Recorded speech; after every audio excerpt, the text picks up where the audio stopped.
convinced that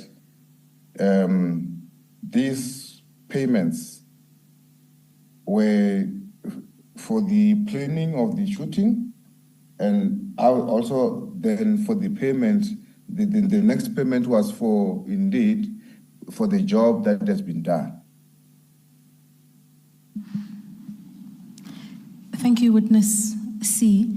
Please turn to paragraph 89 of your statement and describe to the Commission the events of the 14th of May. Thank you, Commissioners. On the 14th of May in the morning, as we had now already had the J50 in our hands, we now started to do the reconnaissance and the surveying of Mr. Matlala's movements. And yes, we were able to follow him up until Midrand on the New Road. When we apprehended, when we arrested him there, he even said, no, I was coming from Ria Piega's house, so, but we didn't really took cognizance of that much, because like what we needed was only our suspect for the attempted murder case. Thank you, Witness C. Your second sentence of paragraph 89, could you please read that into the record? It begins, we were able to.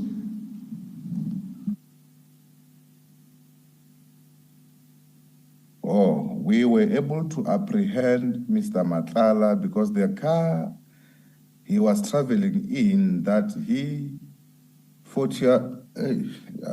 this is English, had a car puncture, and we were able to arrest him as his motorcade had been standing alongside the road. Thank you, Witness C. The use of the word fortuitously in paragraph 89 suggests that it was lucky, or that you considered it lucky or fortunate that Mr. Matlala had a car puncture and you were able to arrest him. Please explain to the Commission why you thought that was lucky. Okay, thank you. When we were doing the surveillance on him, as I have indicated earlier, we surveilled him and we were standing from a bit of a distance when he proceeded to a certain estate in Midrand, with which I have just indicated that he said he was there at the former Commissioner Ms. Ria Piega's premises. Then when he left that premises, his motorcade was driving at a very high speed. And as they were driving at a very high speed, we couldn't catch him as it was driving at a high speed. And fortunately, and unfortunate for him, he hit a pothole along the New Road. So then his Mercedes-Benz came to a standstill on the side of the road. Thank you. Witness C, when you say he was driving at high speed, his motorcade was driving at high speed and you couldn't catch him, are you saying he was aware of you, that you were trying to catch up with him and he was avoiding you? I just want to understand what the import of that evidence. Commissioners, as a person who had always told us that he is connected, I would assume, Commissioners, that he was aware that we were after him. So maybe he had made us, Commissioner, as we did a reconnaissance on him. You're not. Remember, sorry, Commissioners, his his security detail, mostly they are ex-military officers from the elite section of the military. So they will also deploy their own skills also to check the surroundings and stuff. Maybe they might have made us. But you're not saying it as a fact that there was a chase, a police chase of him. He was aware of you, that you were trying to stop him, and they were driving at that high speed while you were chasing after them. You're not saying that as a fact. No, Commissioners, we were not chasing them. Yes. We were following him in order to find a proper spot where we will stop him. But unfortunately, on his part, he was driving faster than one would expect him to be driving on that road. I think that road the maximum speed there is 60 kilometers old. So he was driving above that 60 kilometers. Thank you. Thank you, Commissioner. Witness B, please continue and proceed to paragraph 90. You were detailing the events of the day.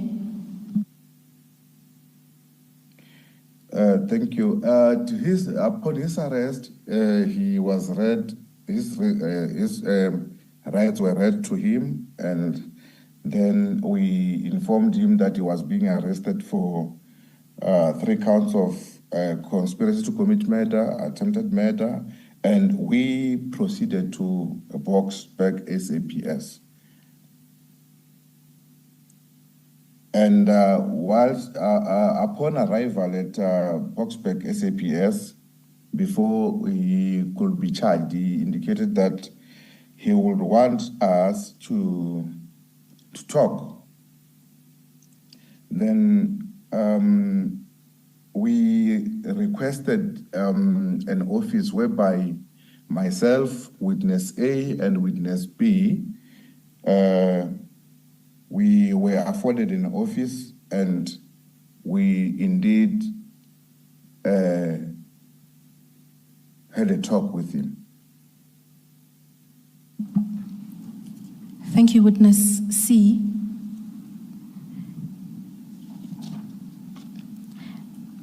Could we then proceed to discuss in some detail the informal talk, as you explain it, that you had with Mr. Madlanga after his arrest, with reference to paragraph 91? Please detail any remarks you wish to make there before we turn the page. Okay. When we were talking now, remember now, it is now myself, witness A, and witness B. Witness A and witness B were not present on the 6th of December 2024 when we did the raid.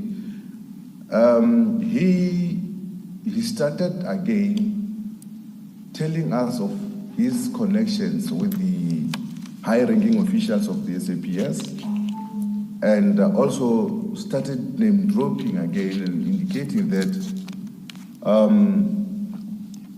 it was he was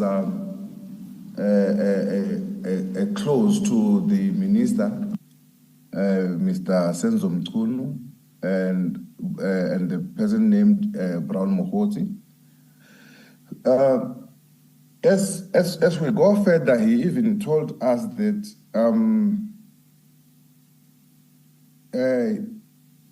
he had been used by the Deputy National Commissioner, Lieutenant General Simbia, that they wanted to get through to our boss, which is Lieutenant General Kumalo, Dumisani Kumalo. They wanted to get through to Lieutenant General Kumalo through me and my commander who raided his house on the 6th of December. That is why there had been cases that he was persuaded to open.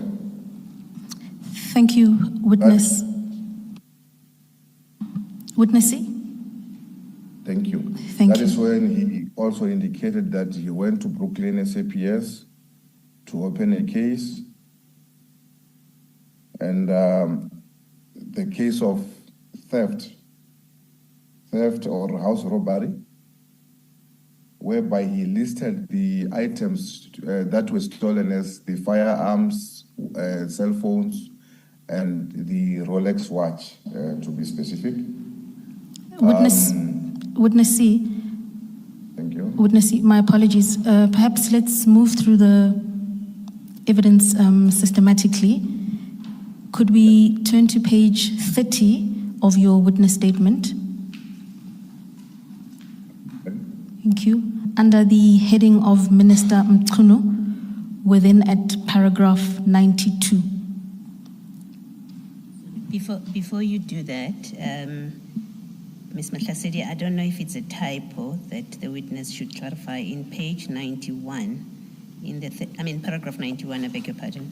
There seems to be a word missing or something.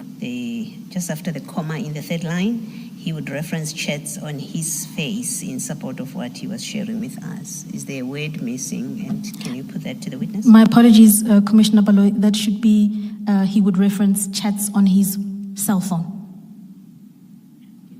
Yes, please. Have the witness confirm that? Witness C, can you confirm? Please turn back to paragraph 91 on page 29. Yeah. Yes, I confirm that yes, he will make reference to the chats on his cell phone. Thank you, witness C. Let's then turn over to page 30. We are at paragraph 92. And please explain to the commission, how Mr. Matlala said he came to know or engage Minister Mchunu. Thank you.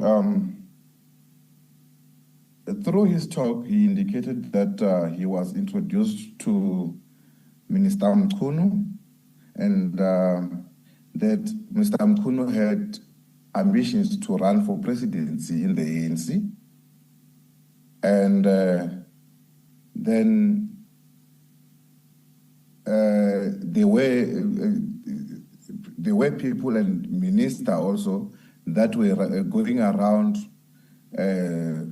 looking for the people who will contribute to his campaign. And indeed, Mr. Matlala was one of the people who had contributed to the campaign, as he indicated that in January he had contributed to an amount, to the total amount of 500,000, whereby he purchased flight tickets and paid for the accommodation for the members of the ANC who were going to Cape Town for the July 8 statement for the ANC. So, and also that you will also refer back to his phones where he will show us the messages between him and the person named Brown Mohoti, pertaining those flight tickets and the accommodation payments.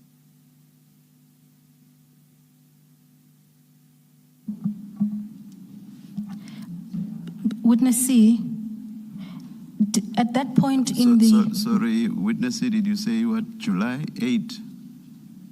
January 8. January 8, thank you. January 8, yes, commissioners.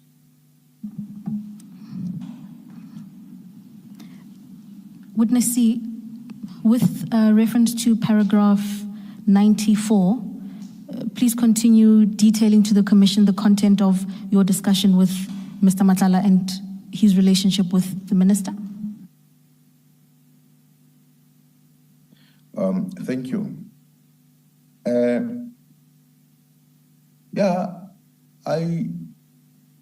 I jokingly asked if he had he believed if Minister Mkhunu will succeed in the presidency campaign for the ANC, and he indicated that now he did not believe that the minister will win in his campaign, but he was afraid of discouraging him. And that he also informed us pertaining our raid on the 6th December 2024 that he complained to Brown Mokgotsi and the minister that yes, the police have raided his house on the 6th of December and nothing has happened as yet.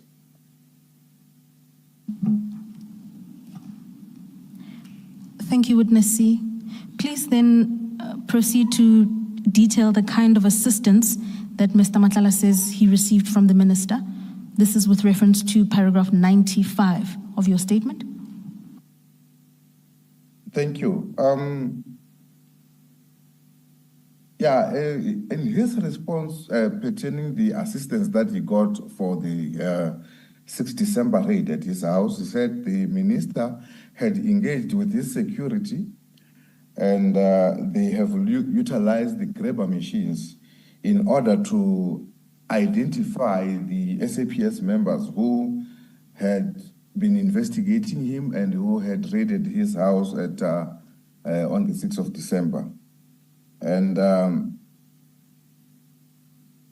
that is where now Mr. Mokgotsi had sent him the vehicle registration numbers of the cars that we were using when we went to his house. And that is where now he had also made. They had also made inquiries on my identity and my commander's identity, and that is how he knew that it was us and that we belonged to a team headed by Lieutenant General S.D. Kumar. Thank you. And then following the receipt of that information, what steps did Mr. Matlala then take to get GCI Ops off his back or to deter the ongoing investigation into him? Okay, thank you. That is when now he was advised to do a litigation against the team that came to his house, and he lied that we have stolen his Rolex watch, the Cartier, his wife's Cartier watch, and the Apple MacBook Pro, and indeed we received that litigation, and he also told us that for him to go to Brooklyn, SAPS to open a case, it was an advice by Mr. Brown Mokgotsi, the minister, and the DNC. And he went to Brooklyn SAPS, then they were of no assistance to him as the items that he listed to be stolen.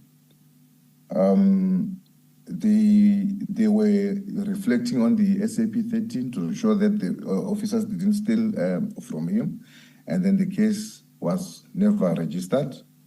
Then through the assistance of the DNC and the minister together with Brown Mokgotsi, then a certain Colonel Simelane of Gauteng Crime Intelligence was assigned to assist him in opening a case, and I believe that the case has been opened at Protea Glen. SAPS against the team. He was also informed that he should open a case with IPID. Before you move on from paragraph 95, good morning, witness. It's Commissioner Khumalo here. You say in the last sentence of paragraph 95, Mr. Madlanga disclosed this is how he came to know of the identities of the two officers who played a key role in this operation. I'm assuming you're talking about A and B, but you also said this is how he said he knew about us. I'm interested in knowing whether Mr. Madlanga mentioned to you that he knew that you were a member of the PKTT.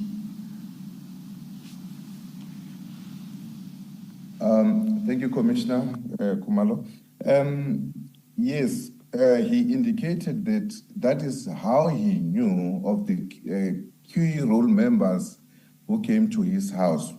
And he was referring to myself, witness C, and my commander that I went to the house with, because they did inquiries on our SAPS system, and indeed they had found that myself and my commander were members of the PKTT. Thank you. And he was also informed that since we are members of the PKTT, we are working under the command of Lieutenant General S.D. Khumalo. Thank you, Commissioner Khumalo. Sorry, Ms. Mutlasiri.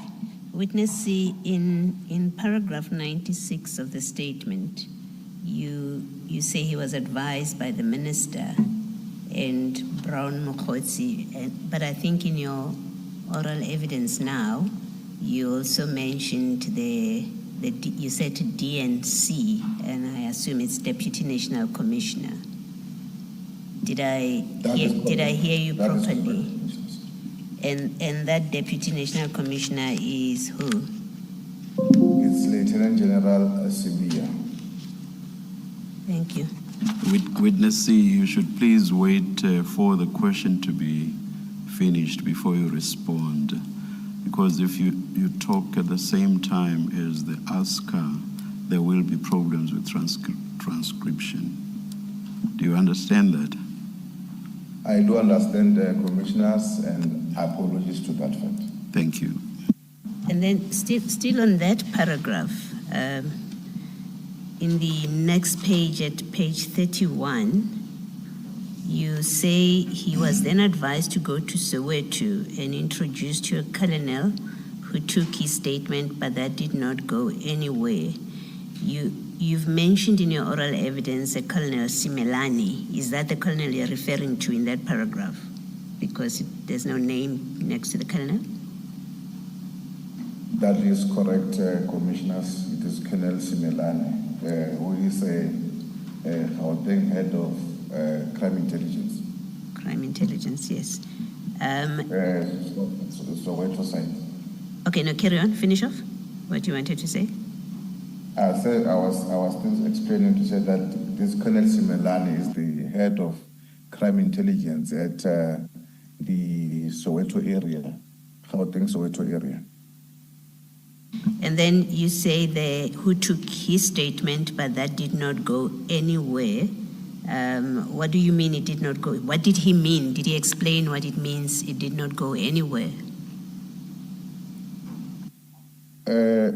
Thank you, commissioners. I think my assumption to the fact that it did not go anywhere is that maybe no further investigations were conducted in that respect, commissioners. Thank you. Thank you, Commissioner. Witness C, can I ask you to turn to paragraph 95, please?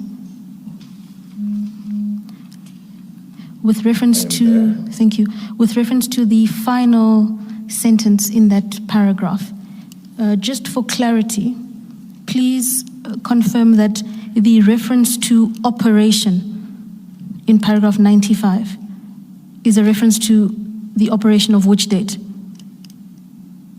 Thank you, commissioners.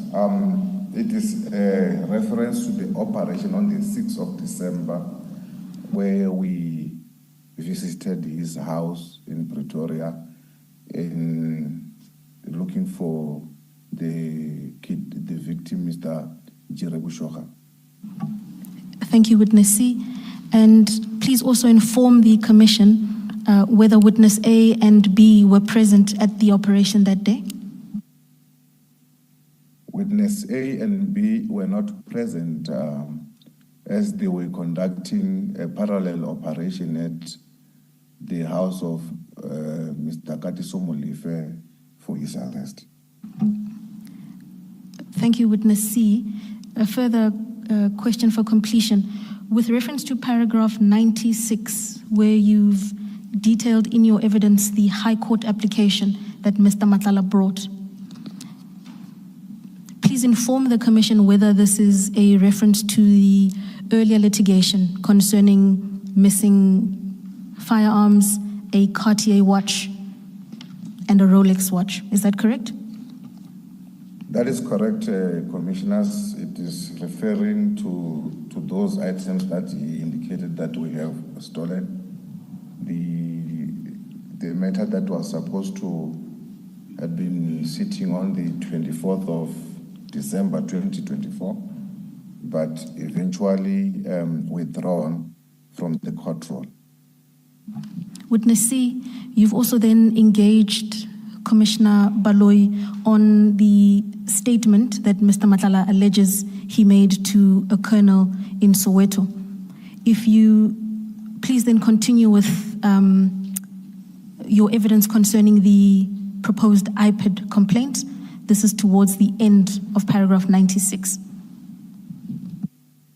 Thank you, Commissioners. Yeah, he also he further informed us that he was advised that for the case to stand stronger against the SAPS members, he should invite his wife into opening an assault case against the members that visited his house to strengthen the case. But he said he didn't want his wife to be involved in all these things, so he would rather not involve his wife in opening a case, a false case against the members. Witness C, is it then your evidence that Mr. Madlanga shared with you that he had taken several steps to attempt to deter the investigation, including lodging the High Court application, approaching the colonel in Soweto, as well as the proposed IPID complaint? Is that correct? That is correct. That yes, indeed, he did that eventually, and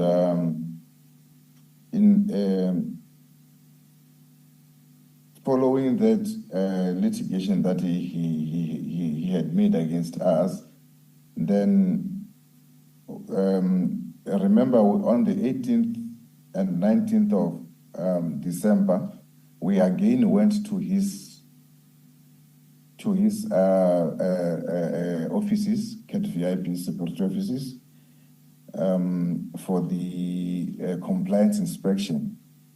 So this, according to him, it triggered him to say that the minister, Brown Mukhodzi, and the Lieutenant General Sibia are using him and are failing to protect him. And he alluded to say that he then went to see the former Minister General Bekicele to inform him of these developments. And that is where he was advised that he shouldn't make false cases against the police, and that he should withdraw the litigation against the police. And indeed, now on the 24th, the litigation was withdrawn against the police, which is the confirmation of what he had just said. Witness C, if we could go back to paragraph 98, please. Upon realizing that none of the measures he had taken were successful, what steps then did Mr. Matlala say he took?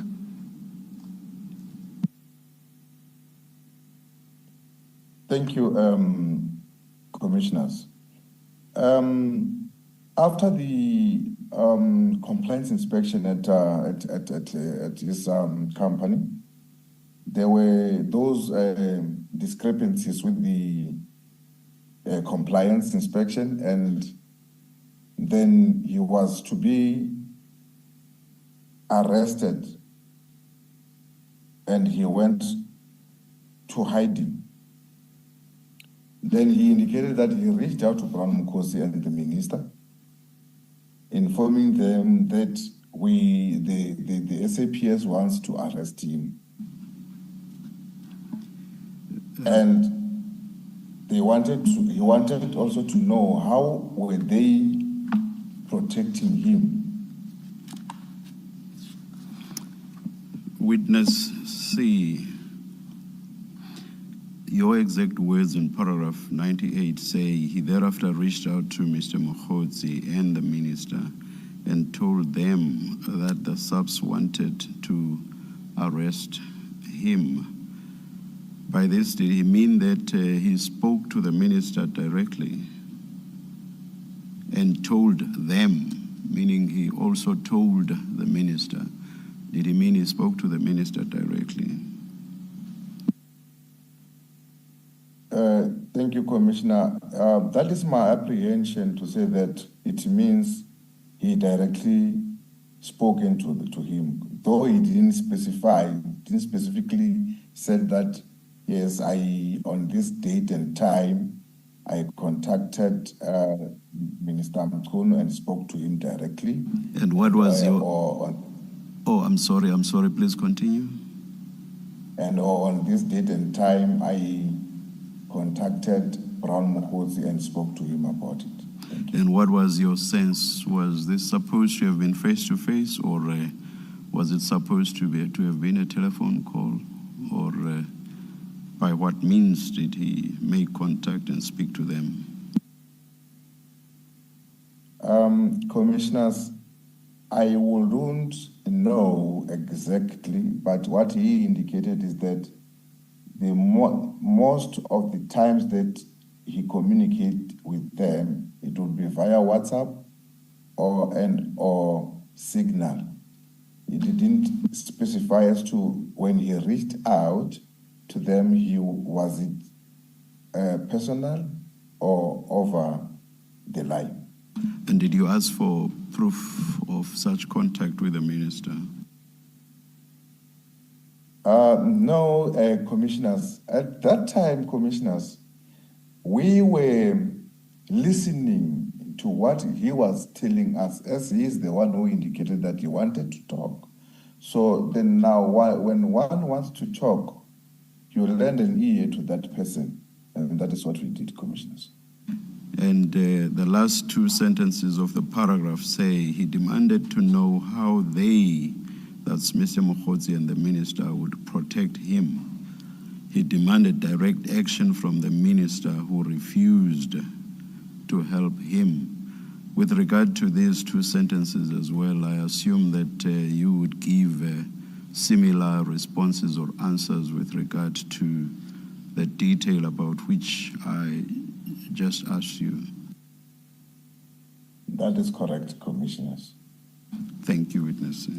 Just before you continue, Ms. Mutlasedi, Witness C, in your paragraph 95, when you gave oral testimony, you left out an important word there. So maybe you should read the first sentence in full so that we have it on record.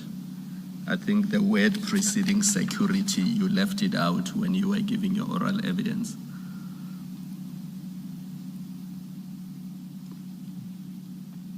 Commissioner Kumalo, should I read the whole paragraph from the first line, Commissioner? Just read the whole paragraph, maybe, for the record. Paragraph 95. Thank you, Commissioners. He told us that the minister engaged state security on his behalf and utilized grabber machines in order to pick up the identities of the SAPS officials investigating him. Mr. Mokhosi thereafter sent him the vehicle registration numbers of the vehicles that came to his property. Mr. Madlanga disclosed that this is how he came to know the identities of the two officers who played a key role in the operation. Thank you. I think the word you have left out is state, which is reference to state security. That is correct. I omit. It is an omission, Commissioners. Thank you, Commissioner Khumalo. Witness C, could we then please turn to paragraph 98 of your statement? I am there, Commissioners. Paragraph 98, you've given evidence that Mr. Madlanga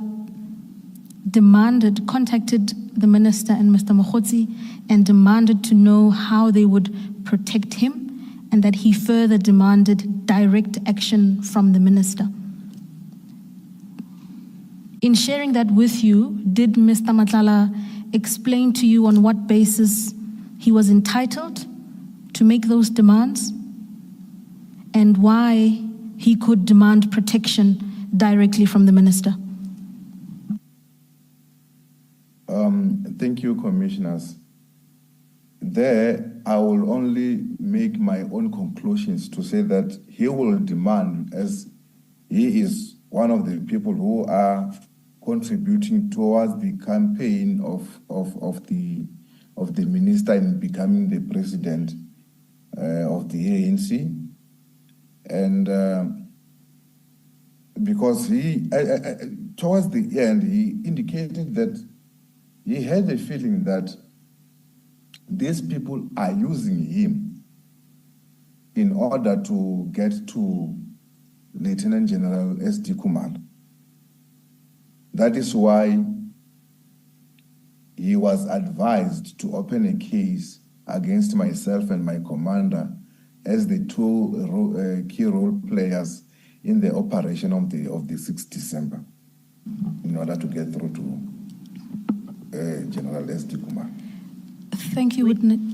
If I may, Witness C, the question to you from Ms. Mahlasedi was whether Mr. Madlanga said to you, did he explain to you on what basis he was entitled to make the demand?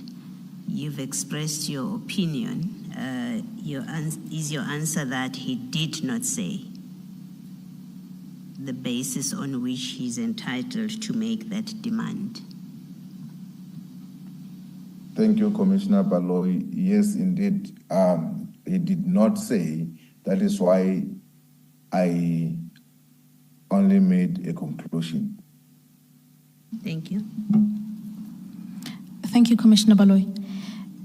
And notwithstanding Mr. Madlanga's demand and notwithstanding the financial assistance you've alluded to, what steps did he take after his request for direct action was refused?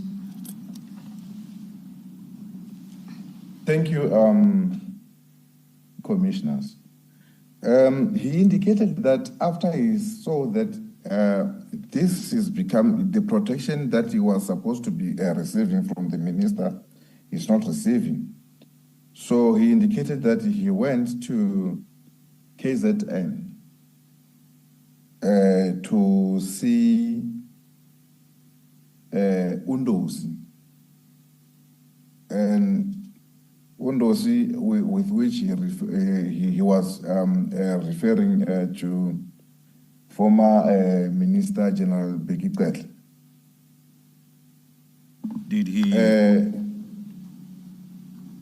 Did he explain what assistance he thought he could get from former Minister Cele? Commissioners, he went and informed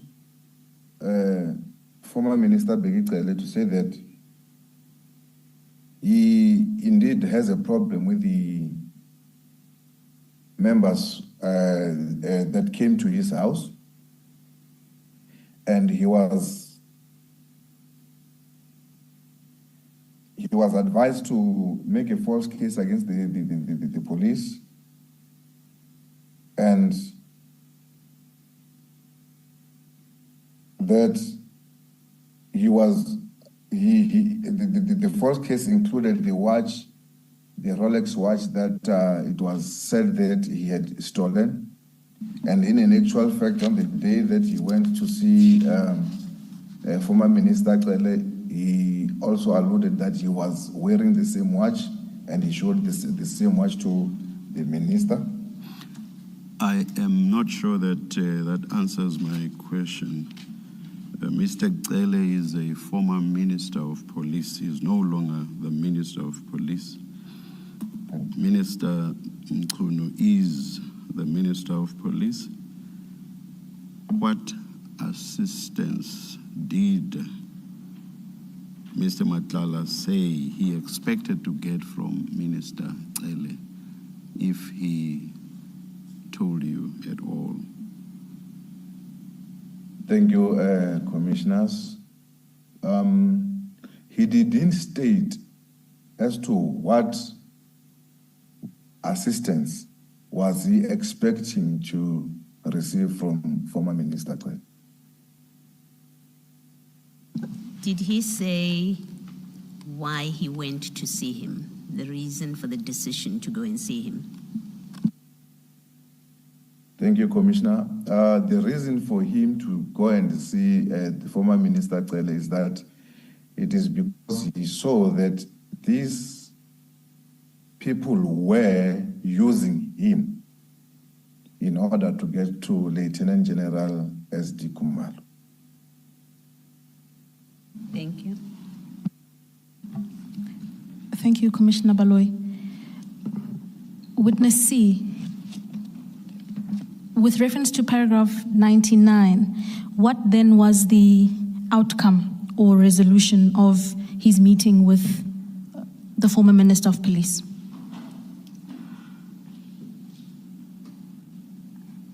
Thank you. The resolution that was taken by former Minister Cele was that it is not good to open false cases against the police, and therefore he should withdraw the case against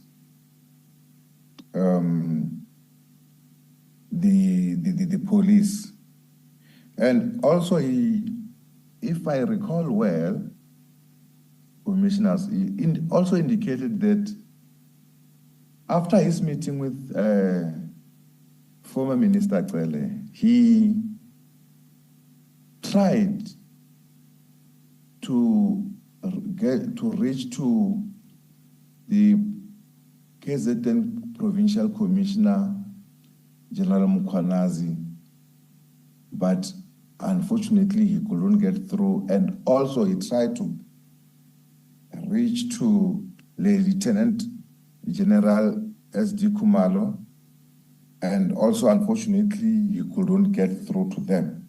So I wouldn't know, he didn't specify as to why did he wanted to get to meet them after the meeting with former Minister Cele.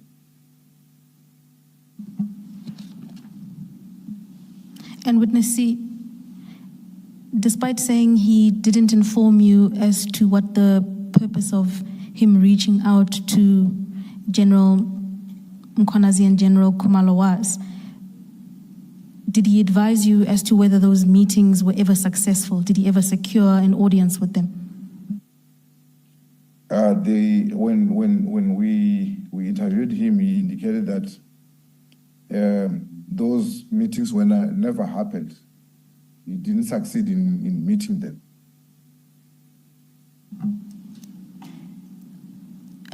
With reference to paragraph 100, please then inform the Commission what happened after Mr. Madlanga's engagement with former Minister Cele and what he shared with you there.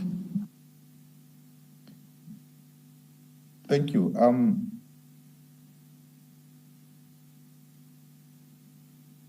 During this interaction with Mr. Madlanga,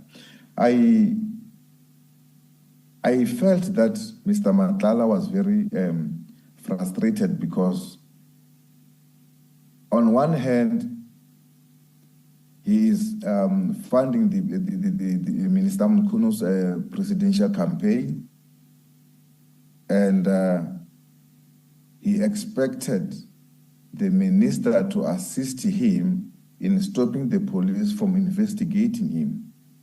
And whereas now Mr. Mkuno and his group are failing to protect him on that sense. And on the other hand, again,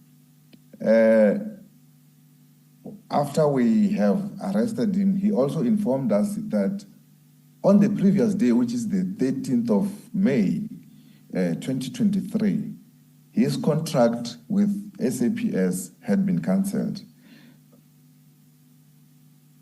13 May 2025, his contract with SAPS, his tender contract with SAPS had been cancelled. Then he felt very disappointed to say that, yes, I am funding the person who has all the powers to can make things happen to me, for me, and that person is not giving me any assistance. But that person is just as extending a receiving hand from my side.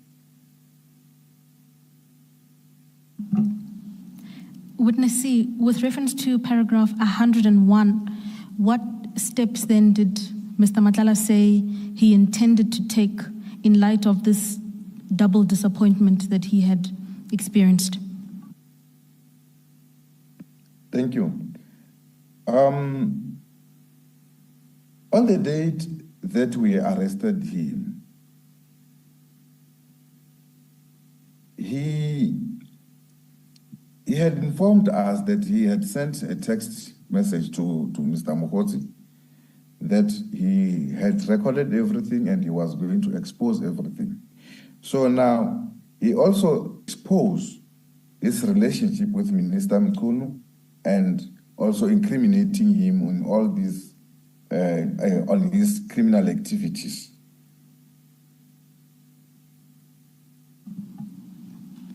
Thank you, Witness C. With reference to paragraph 102, you've provided testimony to the Commission about the exchange of funds from Mr. Madlanga to the Minister. Please then explain what he told you about how funds were transferred to the Minister and Mr. Brown Mokgotsi. Thank you, Commissioners. Yeah, when it comes to the funding of the Minister's campaign, he informed us that he would transfer money through to a company, a company that is registered under Mr. Brown Mokgotsi, and then Brown Mokgotsi will be the one who will relay the money to the minister. Please proceed to... And the account numbers with which he had been transferring money to had been given to us. And after he had sent that, like the money through to Brown Mokgotsi, then he will thereafter send a proof of payment to Brown Mokgotsi for the confirmation of the payment. Please proceed to paragraph 103. Thank you, commissioners. Yeah, he gave us an example of for his funding that or for his sponsorship that he had sponsored the ministers' delegates to the January 8 celebration of the National Congress, African National Congress, and he paid an amount close to 500,000 for the people who were going, for the members of the parliament and ministers' delegates who were going to attend to that function he said it was in Cape Town. And for that funding, he used a company known as Hotel Specialists for the flights and flights, accommodation, and the entertainment for the delegates. And the list or the names of the delegates were given to him by Mr. Brown Mokgotsi. Thank you, Witness C. Chairperson, in order to set up the recordings, might I ask for a brief adjournment?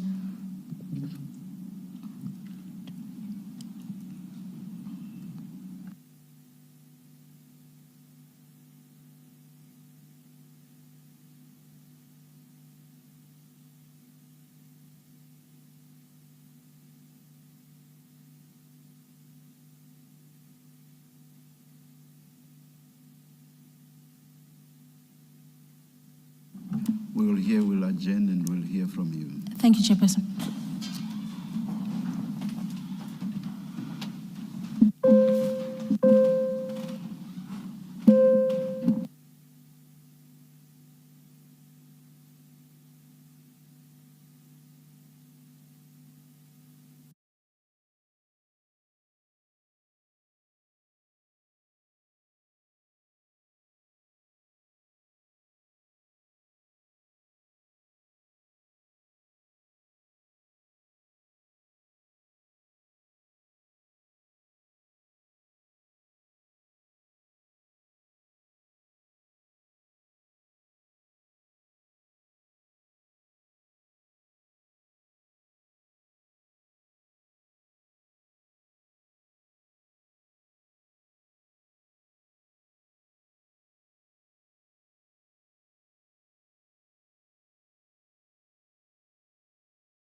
Remember, that's the former National Police Commissioner. Let's listen in. We surveilled him and we were standing from a bit of a distance when he proceeded to a certain estate in Midrand, with which I have just indicated that he said he was there at the former Commissioner Ms. Ria Pierre's premises. Then when he left that premises, his motorcade was driving at a very high speed. And as they were driving at a very high speed, we couldn't catch him as it was driving at a high speed. And fortunately, and unfortunate for him, he hit a pothole along the new road. So then his Mercedes-Benz came to a standstill on the side of the road. Commissioners, as a person who had always told us that he is connected, I would assume, Commissioners, that he was aware that we were after him.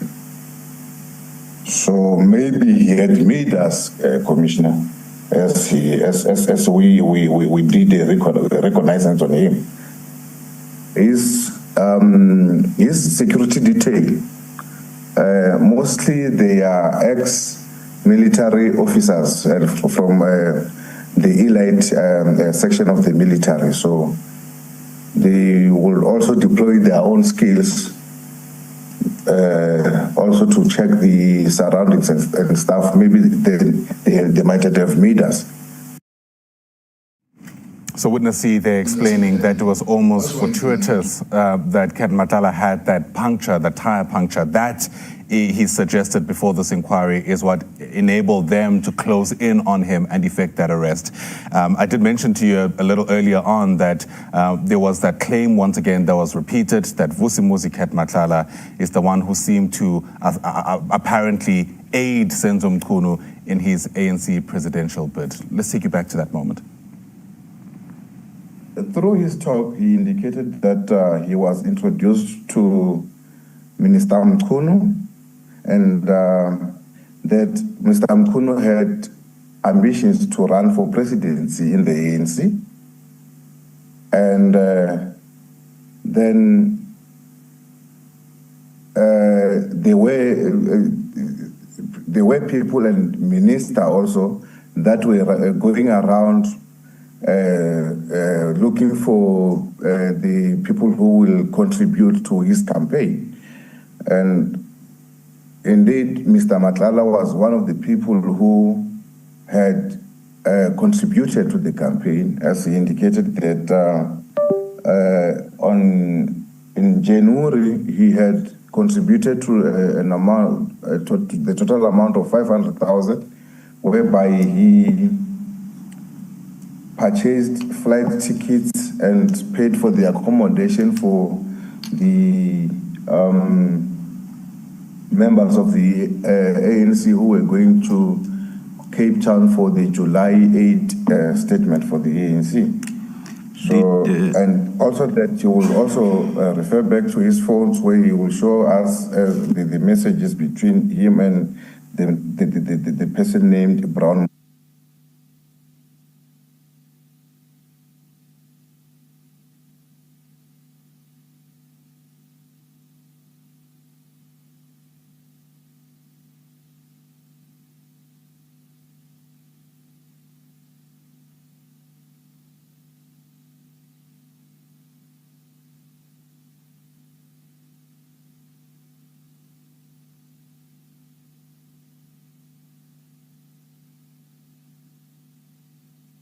Before the commission by the head of intelligence, that is Lieutenant General Dumsani Khumalo. But now we're starting to see a glimpse into the May 2025 arrest of the alleged cartel member Vusimuzi Cat Matala from the vantage point of witness C and the information that was revealed following that particular arrest. We're now getting a sense of what this alleged dynamic between Vusimuzi Cat Matala, Brown Mkhotsi, as well as the police minister who's now on a leave of absence, Senzo Mchunu, was. And essentially what we're getting from witness C is quite a number of allegations that do not paint the police minister and Brown Mkhotsi in the best lights, in reference to some of the comments that they've made so far to distance themselves from Vusimuzi Cat Matala. But the evidence about that witness C has presented so far paints a different picture. So now we're seeing that Vusimuzi Cat Matala is allegedly being painted as that individual who would be a key funder towards Senzo Mchunu's alleged ANC presidential ambitions.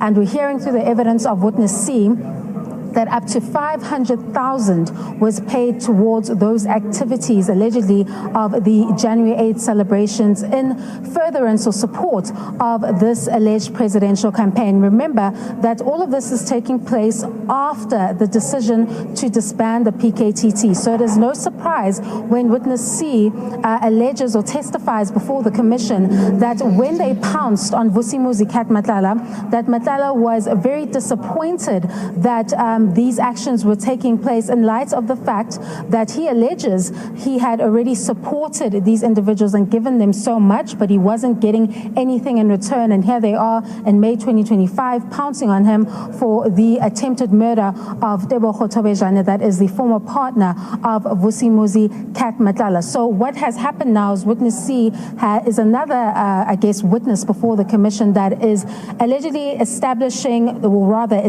those alleged ties between Vusimuzi Cat Madlanga, Brown Makhotsi, and Police Minister Senzo Mchunu. And through his evidence, he's alleging that Brown Makhotsi is essentially the middleman who he would make payments to in order to relay those payments back to the Police Minister Senzo Mchunu to fund that alleged campaign. Absolutely. And we then hear from Witness C that apparently Madlanga was given some kind of advice to open a false case against police as some form of retaliation because of that arrest. Indeed. So now we're knowing that, according to Witness C, Vusimuzi Cat Madlanga did not enjoy the protections that he thought he was going to receive by allegedly making these payments and sponsoring the alleged ANC presidential ambitions of the Police Minister, Senzo Mchunu. So then he goes to other options, if we could put it that way, Ayanda. And one of those is that it is alleged that when he opened that case stating that where there was a search at his home, that certain luxury items were taken or stolen by the PKTT. We're hearing through Witness C that Madlanga stated that it was allegedly a means to implicate Lieutenant General Khumalo in some form of wrongdoing that would also land him up in court. However, we now have to return to the commission, so I do have to stop our analysis at this point, Ayanda, and we expect that the recordings between Vusimuzi Cat Madlanga and Brown Makhotsi will be played shortly. Over to you in studio. Right, Kenny Mapanga, thanks very much indeed. And as you can see, commissioners are back in their seats once again. We're taking this short adjournment to allow for the technical setup to be completed, so to speak, so that we could listen to those voice recordings, as Kenny Mapanga has explained, between Brown Makhotsi and Vusimuzi Cat Madlanga. It seems there's a moment of brevity at the Bridget Mabanda Justice College, and all things considered, Thank you, we're back in session.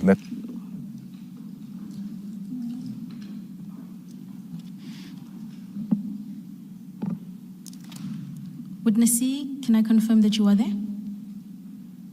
Thank you, commissioners. I'm here, commissioners. Thank you. Chairperson, we intend to play several recordings, but I will have give the commission the details of those recordings. Witness C, please confirm that the commission has been provided access to these recordings that are about to be played. Thank you, commissioners. Yes, we have provided the commission with the recordings. As they will be played. Thank you. Witness C, please inform the commission of the source of the recordings and the date on when they originated.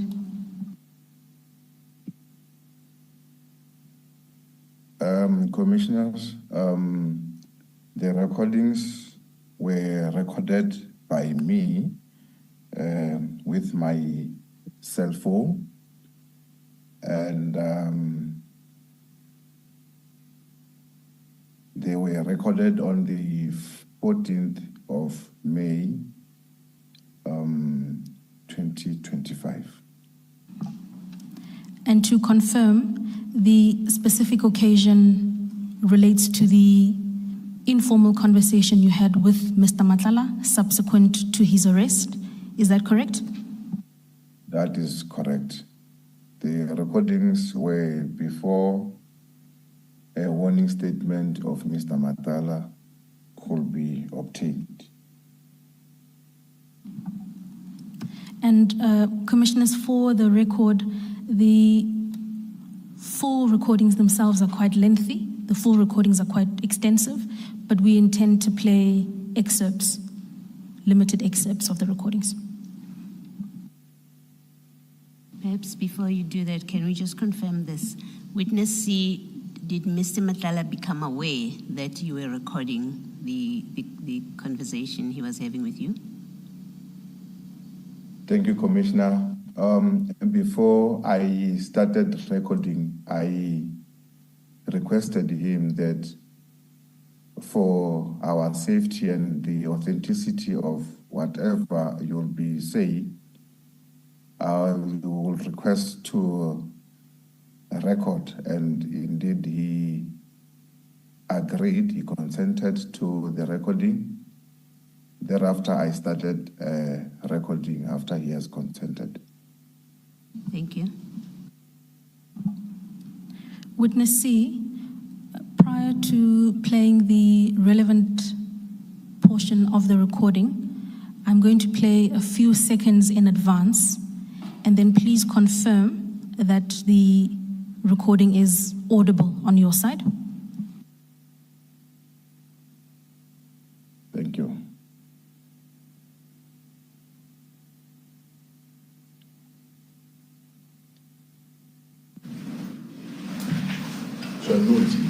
But now, who's the contract here? Whereas you've just told us for it, you funded it. Yes. I can't quite hear. I don't know. There's something with the sound. Sorry, Commissioner, sorry, Chairperson, I didn't hear that. I'm saying I can't quite hear. There's something with the sound. Something official, whatever the correct word is. Perhaps I'll ask the IT support team to decrease the volume just a smudge.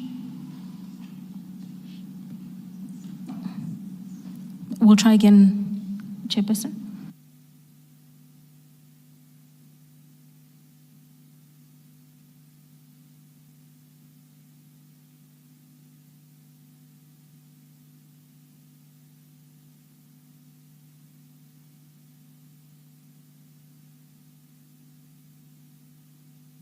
Maybe lower the volume a bit.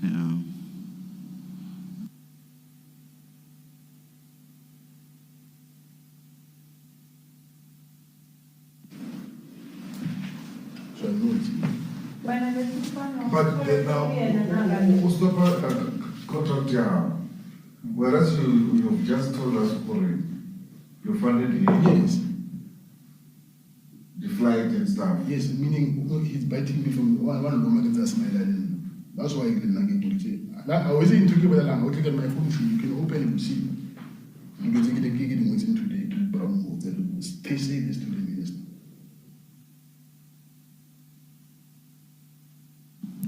Can you hear it?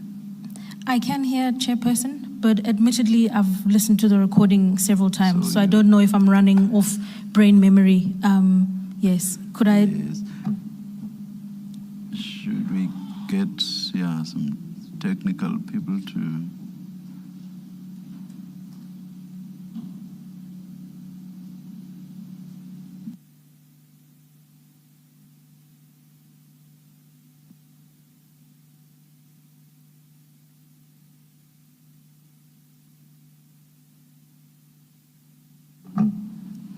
Chairperson, an indulgence, please.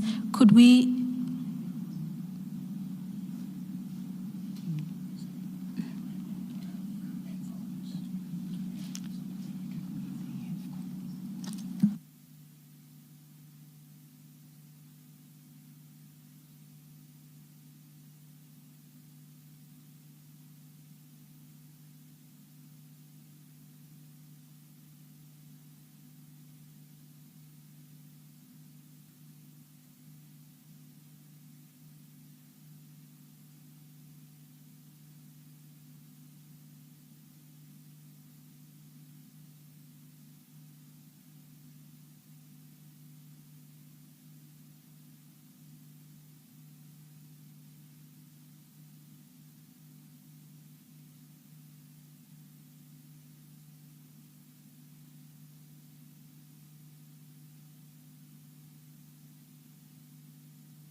Ms. Mhlasedi, let us continue with the witness's evidence, or from the statement all the way to the end. And at the end of his testimony, you can then try to see if you can get it playing the way it should. And if you still can't, then we may, as a last resort, ask that we be given a transcript.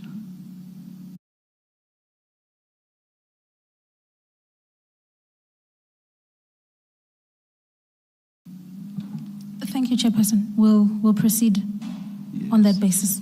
Yes, thank you.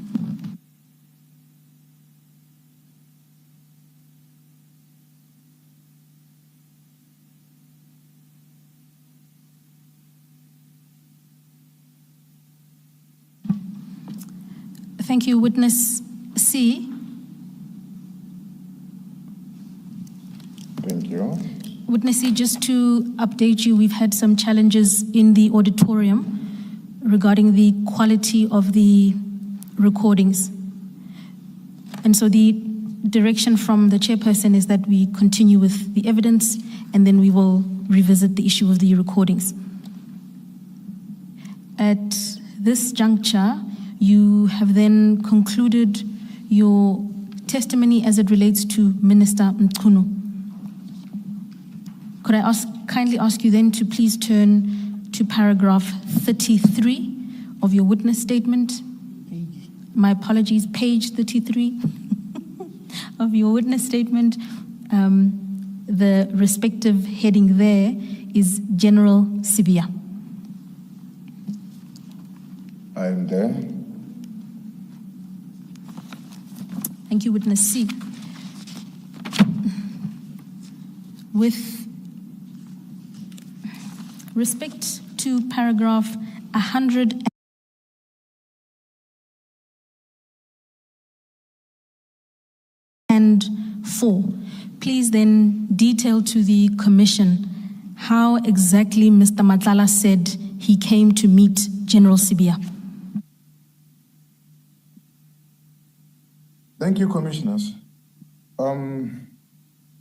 As we advanced with our talk or interview, then we came to ask him to say, how did you know Lieutenant General Sibia, the DNC? And he indicated that he used to provide security services at the farm of the late Mr. Msibi, who was also known as Mr. Muswazi, or the old man. He indicated that Lieutenant General Sibia was a regular person there who would always, from time to time, they will meet at the farm. And at the farm, that is where he had met a lot of Mr. Msibi's associates who were introduced to him as the Big Five, and they were also calling each other brothers. Thank you, Witness. Please proceed. I wanted to say that that is how he became to know the Deputy National Commissioner, Lieutenant General Sibia.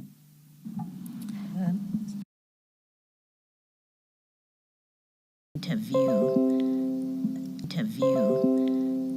Can we just locate this? Is this a conversation that's happening in what the evidence leader has referred to as an informal discussion, or are you now interviewing him for purposes of taking a statement? I think there's a proper word for it. At which point are you now when this discussion is happening? Commissioner, this is our informal interview and or a talk. Thank you. Thank you, witness C. In reference to Your testimony in terms of paragraph 104, you made mention to a farm. Please tell the commission what you know, if any, about this farm and where it's located. Thank you, commissioners. The farm is located just after Hammanskraal at a game reserve. And this farm, please proceed, witness C.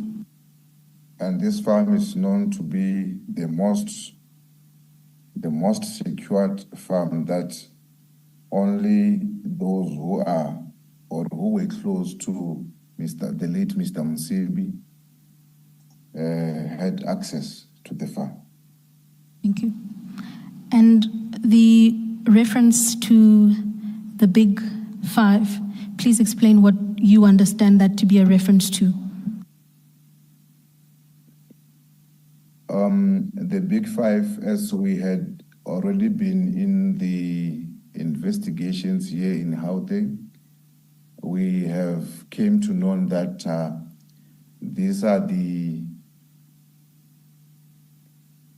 people who are in control of the activities that are happening in the government, the SAPS, actually each and every government department that they have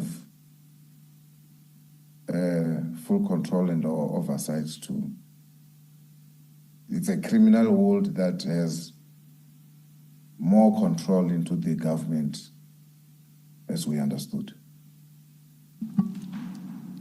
With reference to paragraph 105 and 106, please share further what else Mr. Madlanga disclosed about his relationship with General Sibia. Thank you, commissioners. Mr. Madlanga indicated that after the passing of Mr. Msibi, Lieutenant General Sibia approached him and said to him,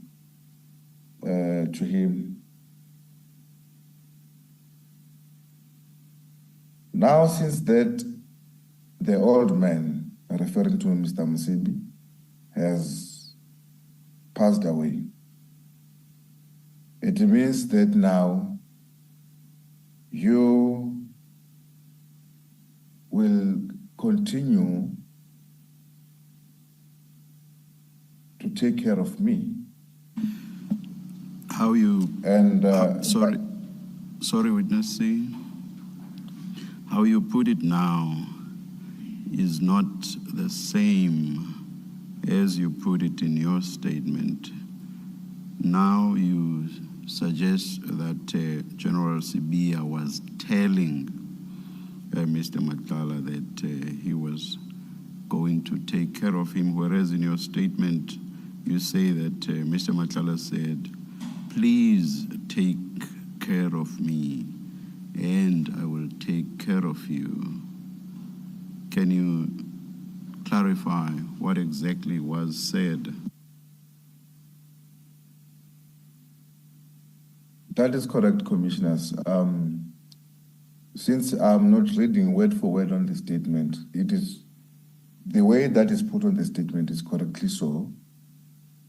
And as the commissioners will listen to the tapes afterwards, it will be indeed confirmed that, yeah, his statement was that now since that Mr. Msibi is no more, please take care of me and I will take care of you in return. And for that, Commissioners, Mr. Madlanga indicated that he understood that when General Sibia asked him to take care of him, he meant that he should take care of him financially or to support him financially. So from there going forward, Mr. Madlanga would give payments to Lieutenant General Sibia, payments for around 500,000 at a time. Did you, at the time or later, ask for proof of this? If not you, did anyone else at a later stage ask for proof of this? The payments to General Sibia of amounts of around 500,000 rand at a time. Thank you, Commissioners. We asked him as to how does he make payments to General Sibia, and he informed us that General Sibia doesn't accept electronic transfers, but he prefers cash. So therefore, there wouldn't be a proof of payment to him.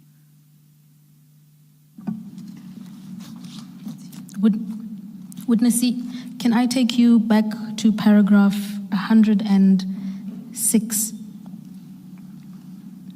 where your statement reads, "Please take care of me and I will take care of you."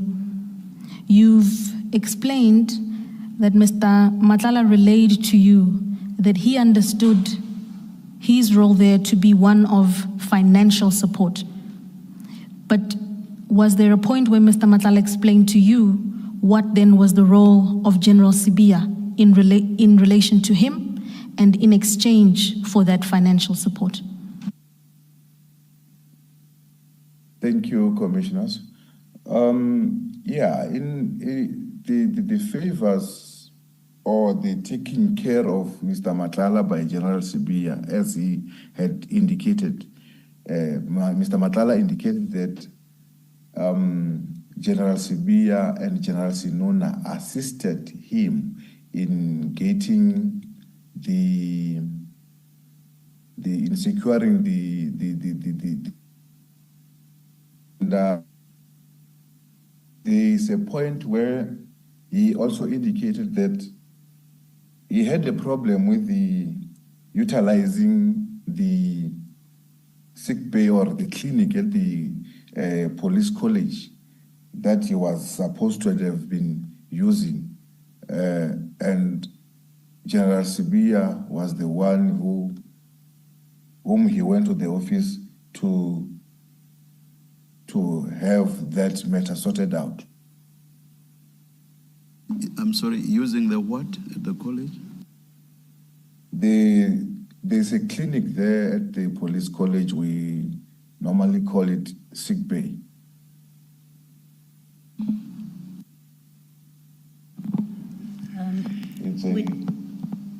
It's a medical facility at the Pretoria West Academic College, SAPS Academic College. Witness C, your paragraph 106 suggests that the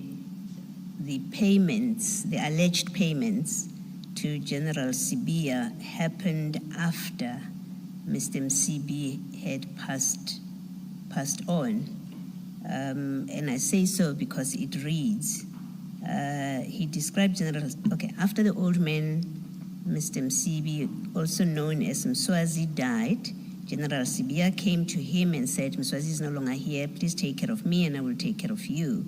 He understood this as a reference to financial support, so he would give him payments of 500,000 rand at a time. This reads to convey that the payments started only after Mr. Sibia died. Is that Mr. Msibi? Oh dear God. Did I just kill General Sibia? Is that your understanding of that relationship, that the payments, the alleged payments to General Sibia began only after Mr. Msibi passed away? Thank you, commissioners. When we started when he started talking about General Sibia, he kept on saying that General Sibia is a criminal himself. And I believe that when he says that the old man is no longer here, please take care of me, I will also assume that the taking care of him by Mr. Madlanga would be that maybe it might be a continuation, or he will be starting to take care of him as the old man had passed.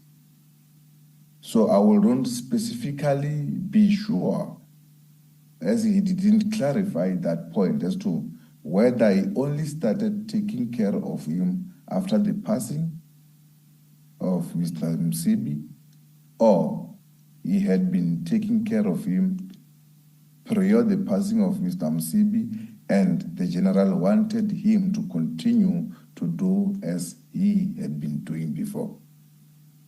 My assumption comes only after he had indicated to me that General Sibia is a criminal himself, and he kept repeating those words. Thank you. Thank you, Commissioner. Witness C, in continuing your informal talk with Mr. Madlanga, what, if anything, was his outlook or overview of his relationship with General Sibia? Was it positive or negative at that moment in time?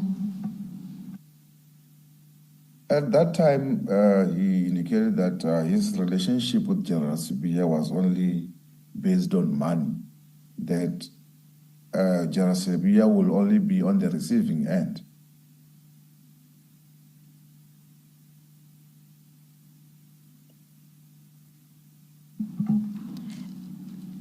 Chairperson, I noticed that we've just gone over 11 before I'm accused of depriving you of tea. Let's continue until 11:15 and adjourn at that point. Thank you.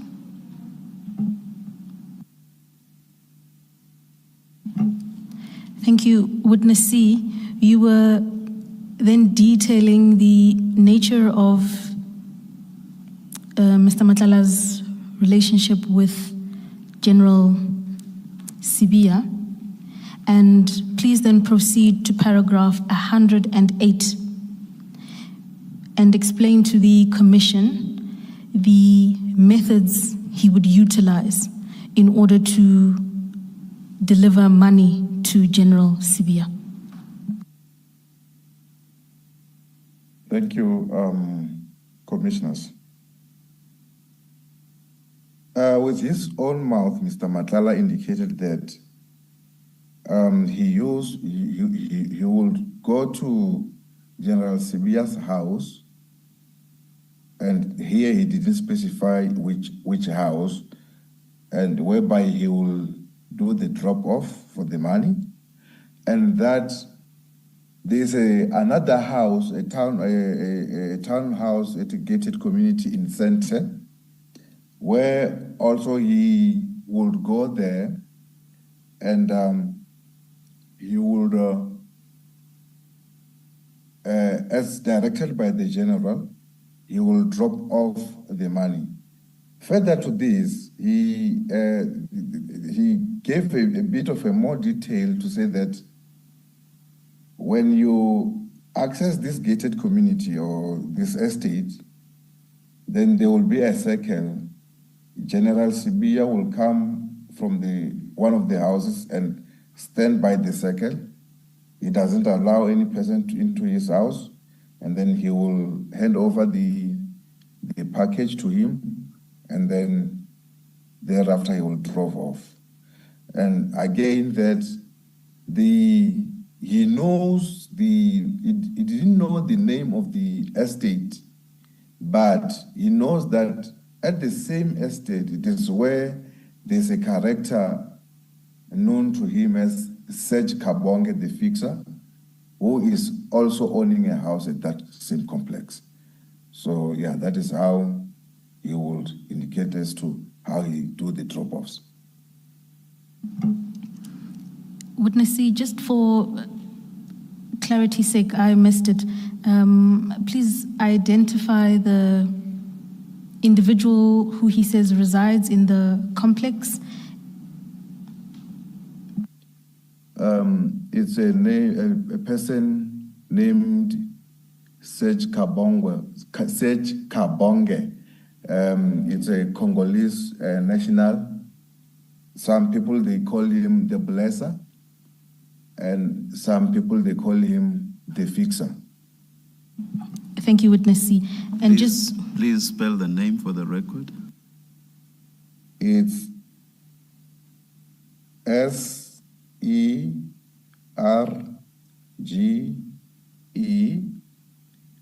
and then the surname is C-A-B-O-N-G-E.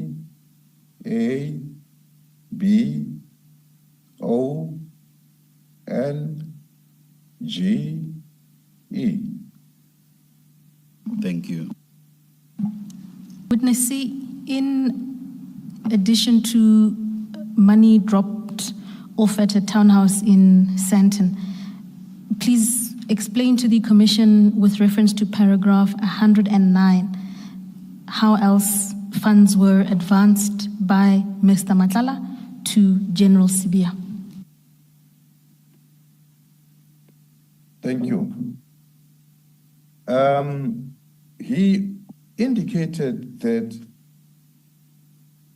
after each and every payment by the SAPS for his tender, then a portion of the payment will be given to General Sibia. And he indicated that sometimes he will pay to the total amount of 1 million a month. Did Mr. Madlanga ever relay to you why there was a link between him receiving payment in respect of a invoice and then him transferring or sending money to General Sibia? Why were these two actions seemingly interlinked? One will make a cross-reference back to say that General Sibia and General Sinona helped him to secure the SAPS tender. So then the only conclusion that one will come to it is that maybe there was an agreement between them that whenever a payment is made by the SAPS, then a portion will come to me.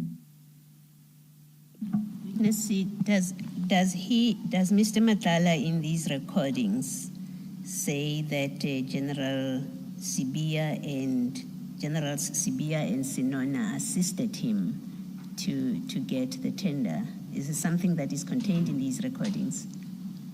Yes, that's correct, Commissioners. It is contained in the recording. Thank you. Just before we break, Witness C,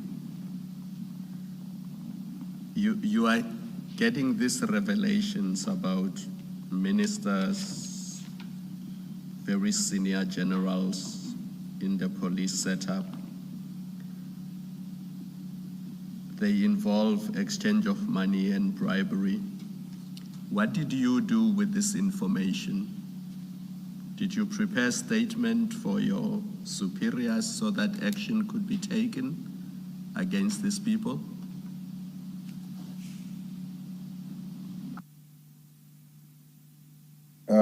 Thank you, commissioners. As a junior official, when this involves the senior management of the SAPS, I sent a report to the senior managers of the SAPS so that I will be guided as to what steps should I take further. And when the July 6 happened, we were still investigating the authenticity and or the aversions by Mr. Madlanga. Am I understanding you correctly that the report that you gave to your superiors directly or indirectly led to the media briefing on July 6th? I am not specifically saying that it led to the July 6th. I am saying that by the time July 6th happened, the media briefing on July 6th happened, we were investigating the aversions by Mr. Madlanga. Yeah. You say in instances like these, you prepare a report for your superiors. Did you prepare one in respect of these revelations? Did you prepare a report in respect of these revelations? A report for your or to your superiors? Please answer Yes. please. Oh, thank you. Sorry, Commissioner, to interject you. No, I just wanted to say, please give a direct answer because yes. Commissioner Kumalo asked a similar question and I'm not sure what your answer was. So that's why I'm saying, please give a direct answer. I think you already have, which is a yes. Thank you very much, Witness C. Thank you, Commissioner, yes. Chairperson, it's 15:15. It's 16 past. Listen like 31 first. It's not me, it's Commissioner Baldoi. She says we must come back at 11:31. Let's adjourn and resume at 11:35.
Yes, Ms. Mhlasedi. Thank you, Chairperson. Witness C, can I confirm that you are there and can hear us? I am here and I can clearly hear you, Commissioners. Thank you.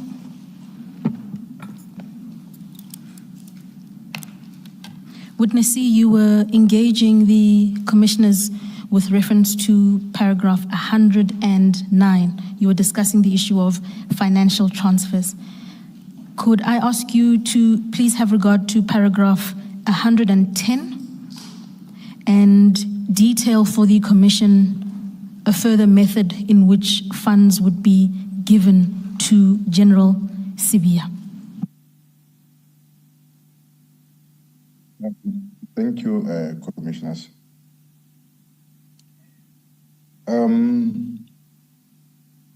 First thing first, Mr. Madlanga has also given us General Sibia's phone numbers.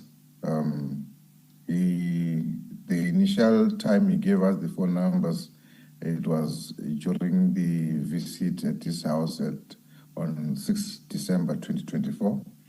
And then secondly, when we were upon his arrest, that is where he also gave us other contact details of General Sibia. He also, we also asked him as to how does he pay General Sibia. He indicated that he will do the drop-offs at the house, and then there's also a character known as Sergeant F.E. Ngosi, whom he indicates that he is the person who will be the transporting the funds from him to General Sibia. And he also gave us the ABSA account details of Sergeant F.E. Ngosi, and also indicated that he is also in constant communication with this Sergeant Ngosi. Furthermore, that this Sergeant Ngosi is working at the National Organized Crimes, which is the unit under the direct command of the DNC, who was the General Sibia. Witness C, in an earlier part of your evidence, you made reference to a Sergeant F.E. Ngosi. You gave evidence that this is a police official who tipped Mr. Madlanga off about a operation scheduled at his residence.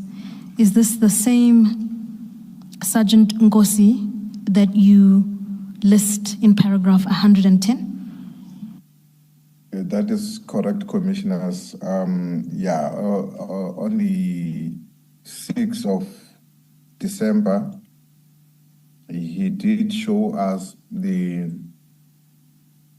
contact numbers of Ngosi, of Sergeant Ngosi, but he had saved him as Warrant Officer F.E. Ngosi, where in actual fact, when we checked, because like he also had his personal number on one of the screenshots that he had, then when we checked, it was indeed determined that he is not a warrant officer, but a sergeant. And yeah, he indicated that this Sergeant Ngosi is the one who facilitates the transfers of money to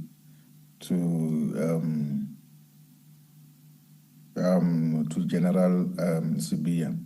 And in one of the conversation that Mr. Madlanga showed us, he also indicated that this Sergeant Nkosi is in possession of Mr. Madlanga's bank account card.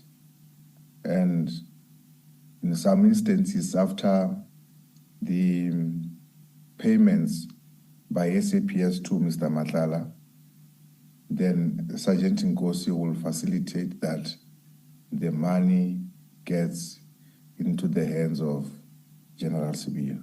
Thank you. You use the verb transfer in the context of Sergeant Nkosi allegedly transferring money to General Sibiya. Earlier you said that General Sibiya did not want electronic transfers and that he allegedly preferred or insisted on being given cash. In normal banking parlance or language, transfer is usually used for electronic transfers. So when you say that Sergeant Nkosi would do transfers, do you mean he would transfer electronically or he would deliver physically? Thank you, Commissioners. For the lack of a better word, sorry, I'm very, very sorry to interrupt you. Allegedly, of course. Yes, Commissioner. For the lack of a better word, to put it, I would say that he will serve as a messenger or a go-between who will take cash from Mr. Madlanga and transport it to General Sibiya. Thank you, Commissioners. And just to confirm, Witness C, your evidence is that Sergeant Nkosi had access to a bank card belonging to Mr. Madlanga. Is that correct?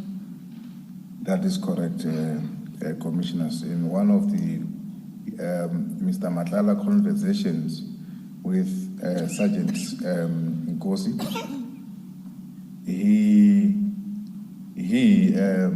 asked Sergeant Nkosi to send him the picture, the front and the back part of his business account, FNB business card. Then indeed, Mr. Sergeant Nkosi took two pictures, one which is the front part of the FNB business account, and which was the back part of the same card of Mr. Madlanga. Witness C, in that paragraph 110, you speak of an ABSA account. Is it different? So is there a different account, ABSA, and another one, FNB? Because now you've just mentioned FNB. Yes, Commissioners. The ABSA bank account, Commissioners, is an account number that belongs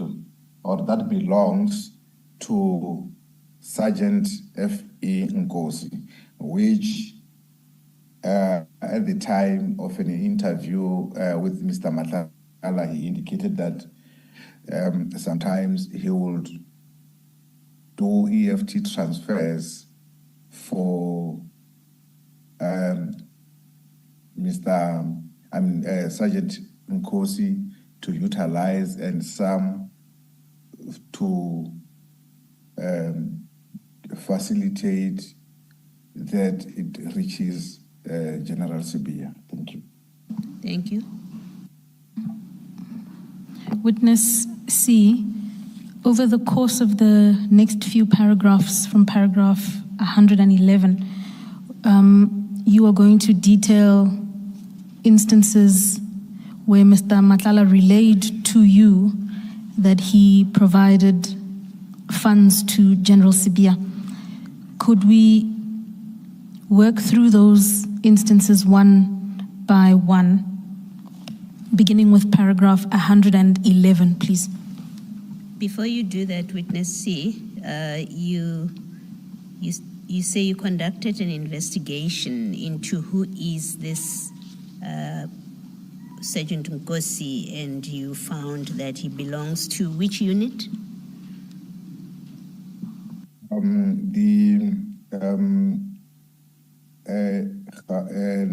National Organized Crime Unit, which falls under General Shibiri and is overseen by Lieutenant General Sibia. Thank you. Thank you, Commissioner. Witness C, you were at paragraph 111, please. Thank you. Mr. Madlanga also indicated that there was an instance when General Sibia's son was getting married, and he was invited to that party thereof. And at that event, he had given General Sibia an amount of 300,000 in support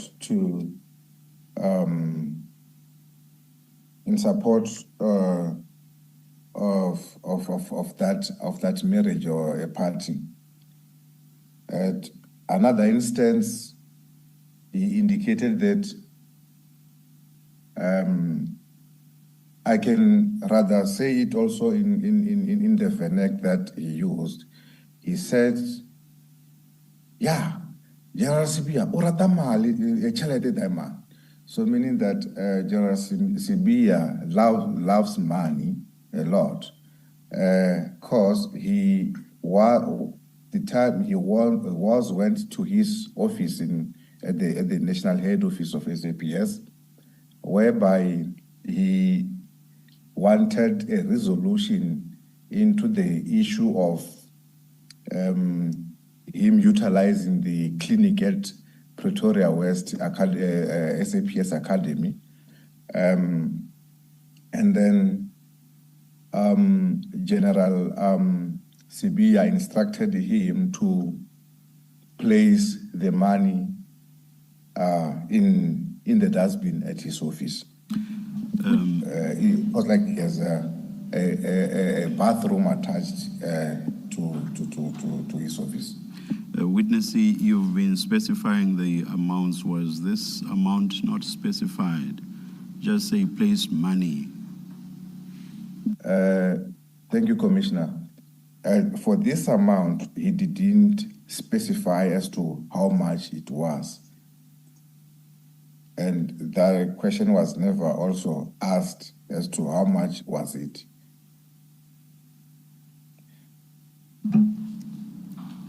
Witness C, please then proceed to explain the contents of paragraphs 112.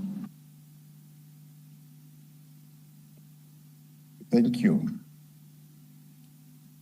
In January 2025, Mr. Matala indicated that General Sibia informed him that he is buying a plot in Midrand, and the plot was to be registered under the names of his wife, and they are intending to convert that plot into a bread and breakfast. And for that, Mr. Matala has indicated that he had given General Sibia an amount of 2 million rands towards the purchasing and the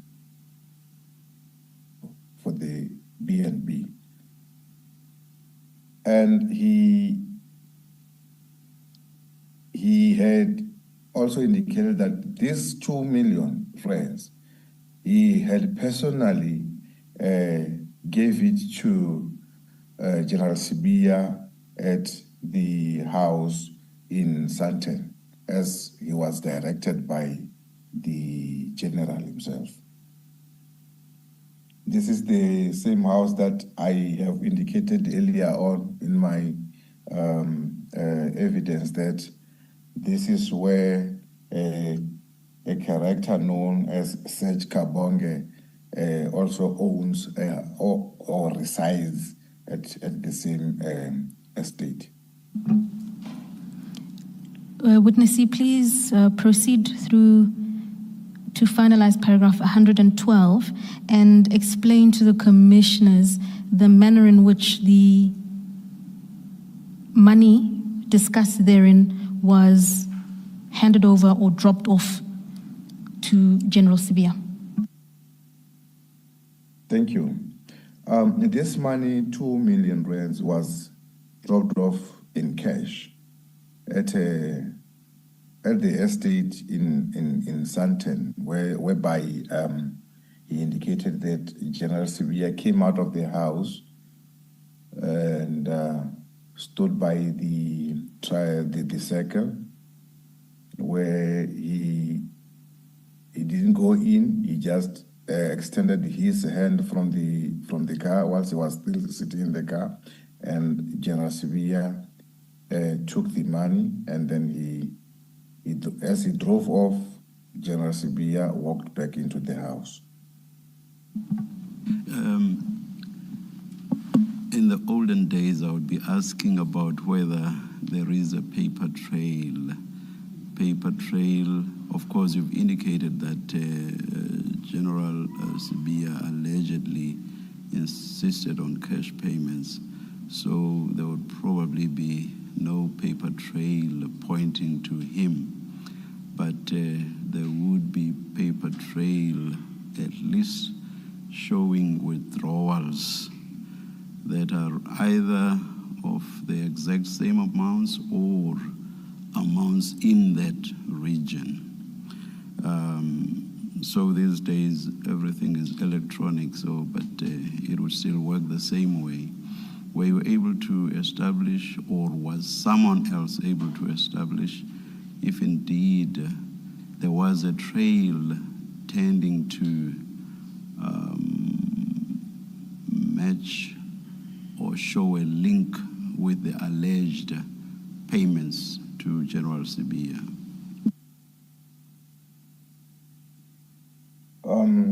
Thank you, commissioners. At the moment, at the time of deposing this affidavit, commissioners, we were still in analyzing the bank statements of Mr. Madlanga. Mr. Madlanga has a lot of bank accounts, commissioners, and the activities in those accounts are a lot. So the analysis thereof hasn't been concluded. Thank you. Witness C, my question related but slightly different. This estate in Santen where General Sibia allegedly resides, in period that you mentioned in paragraph 112 of the statement. Commissioners, that part, since I am not fully into that investigations, I will not be able to state as to whether the CCTV footage thereof had been viewed or secured or not.